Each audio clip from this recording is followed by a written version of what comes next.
Good morning, Richard Calhoun, real estate broker with Creekside Realty, 40 years experience here in Silicon Valley. Here's some URLs that you'll need, but we'll jump into the data and we'll get back to those at the end. Days of unsold inventory is the most critical data point. It's the supply-demand ratio, and in a capitalist society, that determines which way prices are going to be going. What we're looking at is the 5-year median, which is the yellow line. Those 5 years were 2015 through 19. The blue line is the current data. So to the left of the purple vertical line is 2021, to the right is 2020, and right where the line is the transition. So you can see the blue line is below the yellow line, which indicates that we have a stronger than normal marketplace, a faster than normal marketplace. And that would tend to indicate prices that didn't do nothing but continue to go up, despite what the naysayers are saying out there. The red line is at 40 days because I consider anything under 40 days to be a red hot seller's marketplace, and we're down here at 20. We're at half that. We've never been at this level of low days of unsold inventory. From 40 to 80 is a balanced marketplace where you still expect some appreciation. Above 80 is where you start getting into a buyer's marketplace and expect some depreciation. So right now we're so far in the seller's marketplace, prices are going pretty crazy. Moving on to my next slide. This is showing days of unsold inventory in the different areas, and that's down here at the bottom. So the key are the yellow lines. San Mateo, Santa Clara County, condos and townhouses, and single family homes. We have 22.6 days of unsold inventory, but that's if you put everything in a blender and blended it up. And until we got to the pandemic, I never looked at this macro data because I firmly believe and still believe that there is no blended product. Every product acts uniquely. And you can see that over here in the individual areas. The hottest area is Santa Clara County, single family homes at only 17.9 days of unsold inventory. The next closest to that is at 25 days. So San Mateo County single family homes is in second place, but almost 50% slower than Santa Clara County. Because Santa Clara County is much bigger than San Mateo, the weighted average of those two comes out at 20 days of unsold inventory. Now, if you go over to the condo marketplace, you have 27.7 days for Santa Clara County and 31.7 days for San Mateo County. So you can see the only one that is below 22.6 is Santa Clara County single family, happens to be the biggest one, so pulls everything else down. Everything else is quite a bit slower. And there is a difference between 17.9 or call it 18 days of unsold inventory and 25 days. Is there a difference between 25 and 28 days? Not really. There might be some difference between 25 and 31, because it's a percentage basis. And also, a lot of the homes are held on the market artificially by the listing agent and the seller to give it exposure. And if you do that for 7 days, you have 7 days of unsold inventory that you won't get below. And some agents hold it on for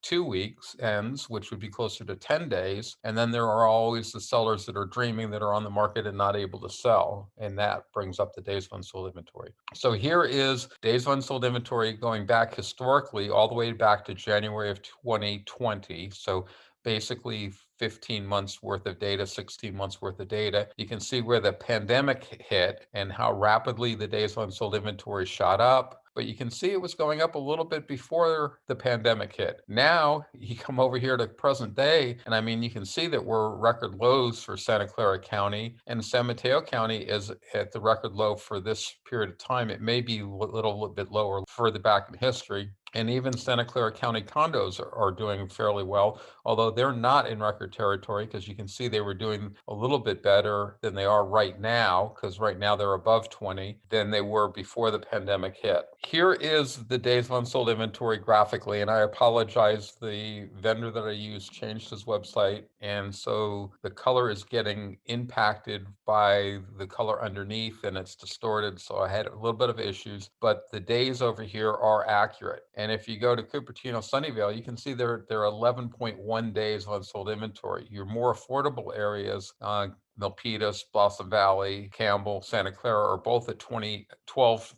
6.8 days, which is just really fast. South County's at 21 days. The slowest area is Saratoga Los Gatos at 23 days, but those that have been following me for a while know that that's still very fast because they normally are between 75 and 150. For whatever reason, it's a secondary marketplace and it's just a slower marketplace. In San Mateo County, the slowest area is the expensive areas, Atherton, Menlo Park. Everything else is pretty rapid. So when you look at San Mateo County, I forgot what the average was back here. It was 25 days for single family homes in Santa Clara County, in San Mateo County, but the only area that's anywhere above 25 is Menlo Park and Atherton. And it's not that it's that big of an area, but 60 days when everybody else is down at 20, it's counts as triple the volume and it pulls the average apparently up to 25, the weighted average. So anytime you're below 24 and a half, which I never expected to get to, you're at a saturated red color. So all these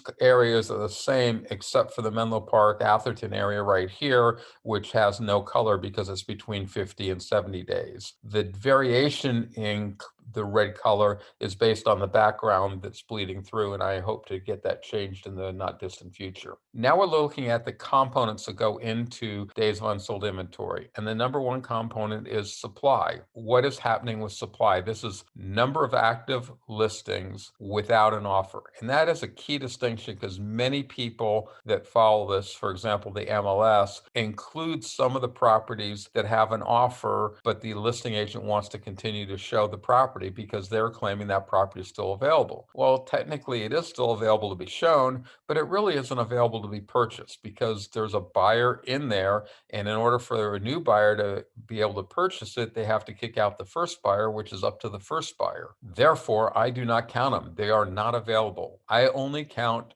listings on the market that do not have a contract in escrow. And same concept here. You can see the yellow line is the 5-year median. And now you can see inventory is exactly where it's supposed to be. It's right on the 5-year median. What would I expect going forward? I'd expect it to go right along the line. There's a few things. If I had to hedge my bet either way, I'd expect it to be up. You can see it was up significantly earlier this year. Now we're right on the line. What I find very interesting is everybody is talking about the lack of inventory. There is not a lack of inventory. You can see right here, it's exactly normal. Now, if you told me that there's a lack of inventory in single family homes in Santa Clara County, I would agree with that, but it's made up for a surplus of single family homes and a surplus of condos and townhouses. Because when you take the two counties, which isn't a huge area, and the three types of properties, we have exactly the same inventory that you would expect to have for this time of the year. Now let's look at the number of new listings coming on the marketplace. You can see that the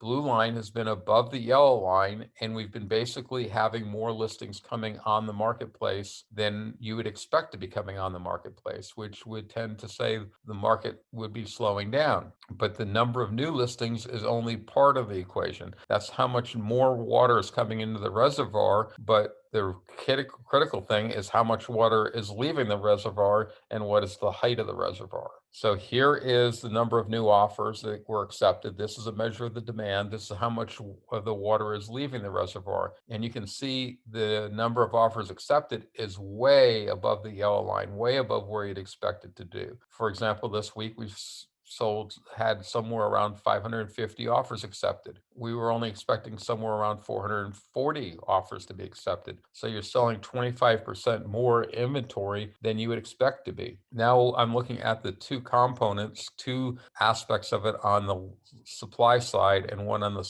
listing on the demand side. So the blue line in this case is the available inventory, and you can see that it's right on the yellow line. So we have 100% of the normal inventory. The number of new listings is up here at 125%, maybe more than you'd expect, but the number of new offers is also at 125%. So as soon as you get more listings, you get more offers. So we're staying in balance at that superheated level. Now let's look at closings. Closings are going to follow offers delayed by about the duration of escrow, which is about 30 days. So you can see right now we're up here at somewhere around 570 closings, which is above where you'd expect, because again, the yellow line is what you'd expect. Now what we're going to do is look at the frequency of overbidding. How common is it to get overbidding? And again, this is the macro data for just the past week, and it's right around 66% of the sellers are getting more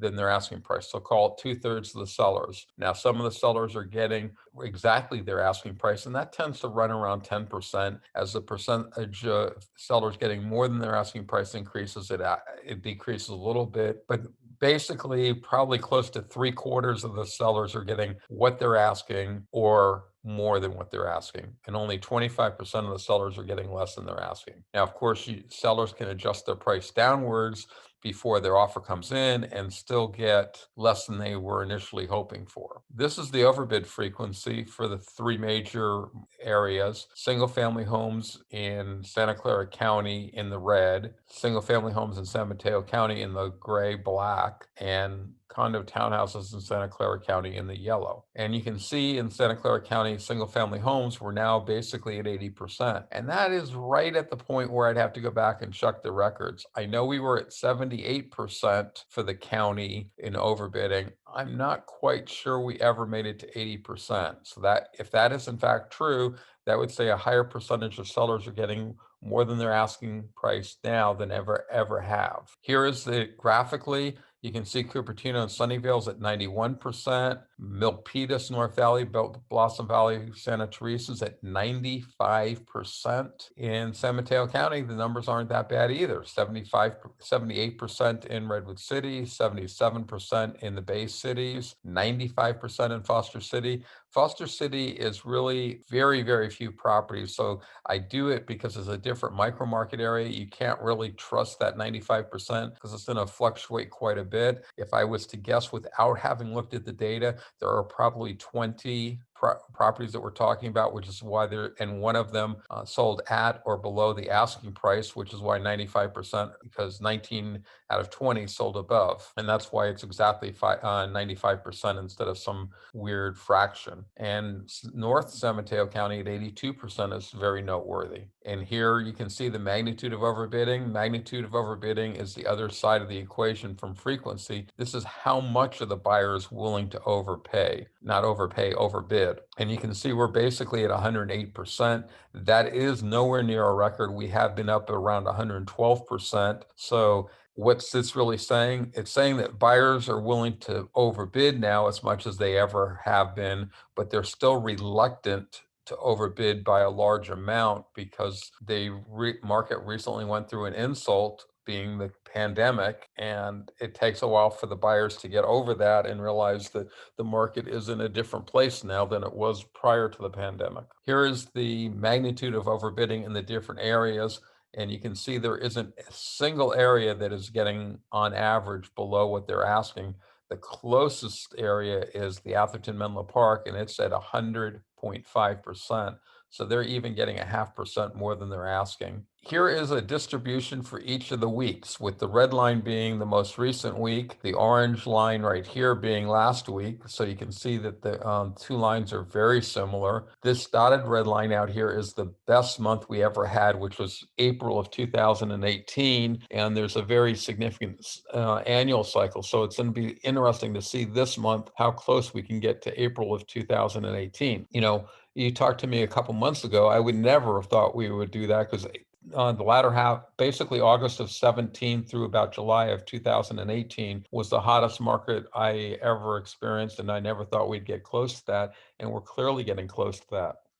The quick way to read this graph is the dotted lines that are right through here are the oldest lines. They're basically back around Thanksgiving into December. The dashed lines are right around New Year's, Christmas and New Year's. And then the solid lines are the most recent years. So not years, but weeks. So you can see that the trend has been basically from the lower left-hand corner moving up to the upper right-hand corner. And that is indicating that the market's improving based on the distribution of overbidding. Here is the same data, just less of it, so it's a little clearer. Again, the dotted lines are the oldest, the dashed lines are the next oldest, and then the solid lines. So you can see the trend is up in this direction, and the question is how much more up in that direction are we going to be going? Now, normally these slides are not the same, and in fact, next week I will be changing this to April.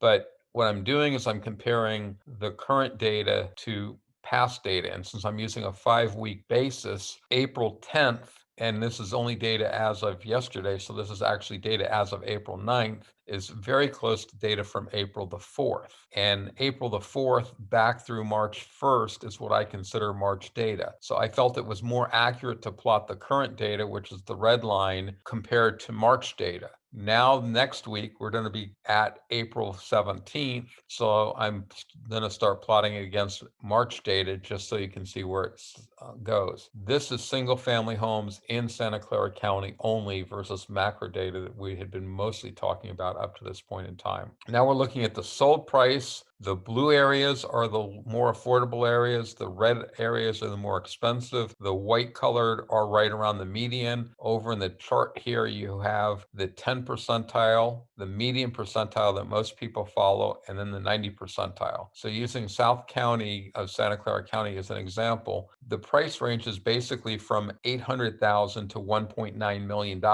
with the median being roughly 1.2 million. And it gives you an idea of how far the spread is, both on the lower end and the upper end. So basically, when you can see what price ranges you're in, for example, if someone was working with me and said they have $1 million, where can they buy a single family home? You can go to this chart and go, you're not going to find it in Atherton, you're not going to find it in Los Altos, you're not going to find it in Palo Alto, and you just go down and you go, okay, $1 million, it's going to be very tough in Campbell. But you get into Milpitas, and basically 10% of the homes are going to be at $1 million or less. You get into East San Jose, a whole lot. Basically, half the homes will be $1 million or less. And in South County, it's not going to be a half, but maybe a third would be less than that $1 million cap that I was provided. So that way you can narrow down what areas. Then you can also go down and say, oh, look, I can go into the north end of San Mateo County, which would be things like Daly City. I was drawing a blank. San Bruno was what I was trying to think of earlier. So the very northern areas. This is a graph that's also very interesting, not a graph, a chart. I went back and I found the median price of my micro market areas for all of the calendar year 2020. So January 1st through December 31st, all the closings, what's the median price? And then I'm comparing the median price now to the historical median or last year's median price. And this is the amount of appreciation. And I did this just 2 weeks ago, and Santa Clara County has come up a little bit, but San Mateo has come up dramatically. Because 2 weeks ago, this was some numbers down around 5 or 6%. And now you can see that there's a lot of them are in double digits. In fact, the lowest one is now at, looks like 9%. That concludes the weekly recap. If there's any questions, I'll pause momentarily for someone to unmute themselves. And because this is the second Saturday of the month, I'll jump into going over the monthly data if I don't hear someone speak up fairly shortly. While we're waiting, I'll go over the root URL since I didn't do it at the beginning. The root URL is in this green color here. So it's tinyurl.com/RE market graphs. And that URL, if that's all you type in, that will get you back to the YouTube channel, the archive of all the sessions. If you add in the year, month, date code, then you get to this specific episode or whatever episode you put in, and they're all dated on Saturday. It takes me till about 2 o'clock, 3 o'clock to get this posted. So if you want to recap, you can't do it for a little bit. To get the handout, you add the word handout in today's date, and it did get posted. It got posted about 5 minutes before I went live. And then to get to these sessions, you add in just the year. So since no one is interrupting me, I will go on and do the monthly data. So now my monthly data starts on March the 1st and goes for 35 days. So for March, it would be March the 1st through and including April the 4th. And the key things here are inventory, 628. And you can see we had 625 in 2018, but that was a record low. So in single family homes in Santa Clara County, I can't refute that there's a shortage of inventory. I can refute it when you throw in the other micro market areas, because when I'm doing monthly data, I do Santa Clara County single family homes only, because that one area dictates so much of what happens in the Bay Area marketplace. The other things that are noteworthy are median days on market. 8. That's basically a record low. Yeah, we were at 7 and 11 in 2020, but that was also the pandemic. We were also stopped counting days on the marketplace to encourage people to put their homes on the marketplace. So these numbers here are slightly artificially low. And if you grant me that exception, then this is a record low. Not on average, which indicates there's some properties that are overpriced that have been on the market longer, because you can go back to 2018 and you have 13 and 19 days. Well, I guess 13 is lower than 16. Is there any others? I'm not seeing any others. So 2018 was a close year. And remember, we're getting up to April of 2018, and that was the best month we've ever had in the past. So there's some slim possibility that we might get there. I don't think we will, but you don't know. Days on unsold inventory, 16. That is the lowest we've ever been for this time of the year. And it's probably the lowest we've ever been anywhere. Now, you might say, why is this number different than the other number? Because this number is calculated on March the 5th. We're now on March the 10th. So I have 5 more days of data. This was data through the 4th because it's monthly data. The data I'm using now is through the 9th, last night at midnight, and doesn't go back to the 1st of March anymore. It only goes back to, I think it's the 6th of March, because I think the 6th of March through the 9th of March is actually, when you're inclusive, it's actually 35 days. So now and this is probably the most noteworthy thing. I don't know if you want to look at it based on sales per day. That's probably the most accurate thing. We're at 39.1 sales per day. And you can see in recent years, we've been, around 30, 35. So we're more than 10% more than our normal sales. We do have higher number of sales if you go back to 2012 and earlier, but we were routinely selling more properties then. So for whatever reason, the market, even though there's more houses, the market has gotten constricted. A lot of people were speculating, including myself, that was related to Prop 13 and everything. And that's part of the motivation behind Prop 19, is to allow people to move their low property tax with them, which should increase sales. Is that what's increasing the sales? Or is it simply that people now are spending more time at home and need more space, and to survive, they're moving, and they're moving further away from the job center so that they can afford the bigger house, and commutes are not as big of an issue. Coming down, you can see the amount of overbidding here. The magnitude of overbidding is at 108.9%. You can see that in 2018, we were at 112%, but I think we're in second place. I'm not seeing any timeframes where we were higher. So we're having the second best March that we've ever had at 78% overbidding, frequency of overbidding. Again, that is in second place finishing. Here is your sale price range. 960,000 is the 10 percentile. The 90 percentile is $33.2 million. So basically, in round numbers, from $1 million to $3.2 million is where 80% of the homes and single family homes in Santa Clara County sell. This is interesting. I don't have a lot of confidence in this graph. It never performed the way I think it should. But the key takeaway is the purple line is days of unsold inventory. And with it being this low, what it's basically saying is we're at the record low DUI, days of unsold inventory, which is the key. I think these data points are at the higher one instead of both the higher and the lower. And that's just my gut feeling. I don't know why there's 2 data points, and the inventory would probably be at the lower one. So basically what it's saying is inventory is, these are 12-month moving averages, which really should be not that hard for an Excel spreadsheet to calculate.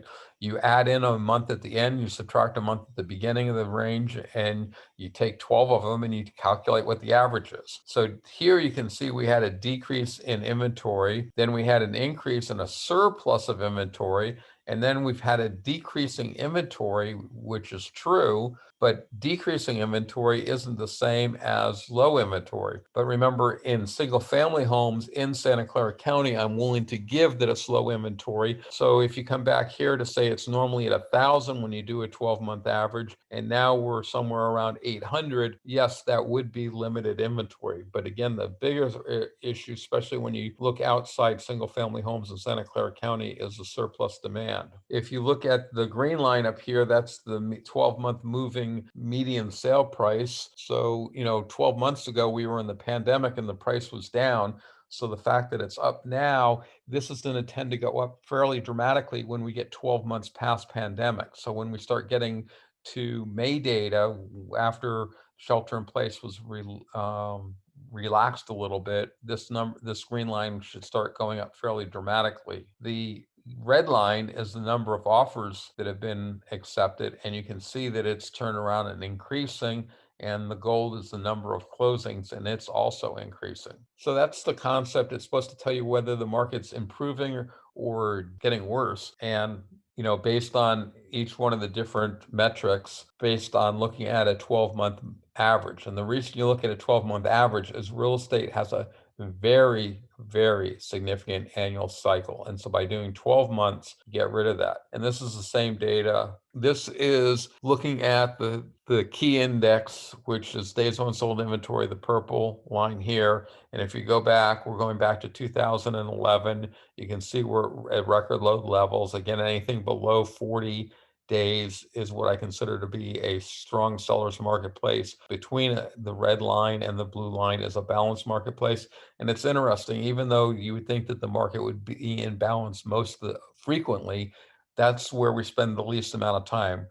We only seem to spend the time in a balanced marketplace when we're transitioning from either a seller's marketplace to a buyer's market or vice versa. We don't just hang out in a balanced marketplace. And then the other two lines are your days of unsold inventory, not days of median days on the market and average days on the market. You can see that they are relatively low. This little dip down here is because the MLS, as I said earlier, stopped counting days on market to encourage sellers to list their property. Now we're looking back to 2000 even. So we're looking at 21 years worth of data. And if we look at the blue line being the most critical data point, you can see that we are in the fastest marketplace that we ever have. And look at the rate of decline of that DUI. So that's sort of scary. We're heading the direction where we could very well, at least based on the days unsold inventory, which I say is the strongest indicator, is indicating that we may see record high overbid and record high frequency of overbidding. This now flips back to sale price to list price ratios. We have both of them here on one graph. This is the magnitude of overbidding. You can see we're approaching 110% since January of 2011. The only time we were higher than that was right here in 2018. The frequency of overbidding, we're sitting there at about 80%, a little bit less, but we've been above 80% again in the first quarter of 2018. This now is the same data, just going back. So here's our peak in Santa Clara County. I guess our peak in Santa Clara County was here, and that's about the 112%, maybe even 112.5%. So we're not at the peak magnitude of overbidding. We're also just a little bit below on the peak frequency of overbidding, which looks like it got real close to 85%. So we're still 5% more to go. This graph you've actually seen since we're in March. This is going to be data for March. It's single family homes compared to other Marches. So you can see that we're in the second best March we've ever been in, and we're second best. Third best is way down. And we've had some great years. We're closer to the best March we've ever had than we are from the third best March we've ever had. So that's significant. Now we're looking at price. This is on semi-log paper. So basically the line through here is your rate of appreciation. You can see that it came up and then it basically leveled off. But right now we're going through some rapid appreciation. It's rapid because it tends to go down at the end of the year, and then also prices tend to jump up at the beginning of the new year. Here's the same concept, but this now is on regular analog paper where you're more used to seeing the data. but you can see the jump here from 1.4 million to 1,550 or something like that. So we've gone up 10% on the median sale price. And then if you just go back to right here, which is this year, but it's basically offers that would have been mostly negotiated last year, right around the holidays. We're somewhere around 1225, 1250. I don't think we're quite to 1300, or it might be more like 1275 to 1300. And now you're at something like 15.8. So it's up $100,000. Here's the same graph, just going back further. Probably will eliminate it. The horizontal lines here are the previous record peaks. It was just interesting on how long it took the low end of the marketplace to recover back from the old historical high levels. Here is price compression and expansion. When the lines are getting further apart, you're having price expansion. When they're coming together, as they were up here prior to the meltdown in 2007, you have what's called price compression. And with that, we're back to the URLs that get you to the different places you want to go. I'll pause and answer any questions. And if there are no questions, I'll see everybody next week. Any questions out there? Not seeing anyone unmuting. I will wrap it up. Thanks for being here. Take care. Bye now.